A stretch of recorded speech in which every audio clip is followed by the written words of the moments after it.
15 বছর যেমন নিশিরাতের নির্বাচন হয়েছে, একইভাবে এবারও একটি দল ষড়যন্ত্র শুরু করেছে বলে মন্তব্য করেছেন বিএনপির চেয়ারম্যান তারেক রহমান।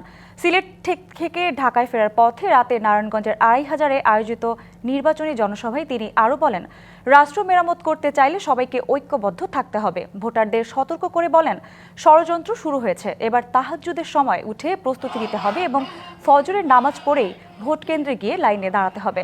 আরও বলেন, ধানের শীষ সরকার গঠন করলে সবার আগে প্রাধান্য পাবে বাংলাদেশ। দরিদ্র, কৃষক, বেকার সহ সব শ্রেণী পেশার মানুষের জন্য পরিকল্পনা তুলে ধরেন তারেক রহমান। এর আগে কিশোরগঞ্জের ভৈরবে নির্বাচনী সভা করেন তারেক রহমান।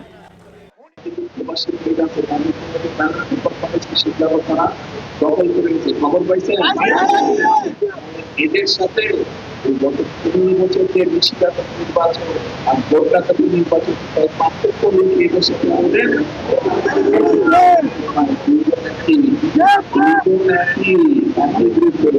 একজন ষড়যন্ত্র একজন ষড়যন্ত্র আপনাদের ভোট দিতে চায় ভোট দিয়ে তাদের এখন এই ষড়যন্ত্র আমাদের মধ্যে সজাগ থাকতে হবে। মানদণ্ড কিন্তু সজাগ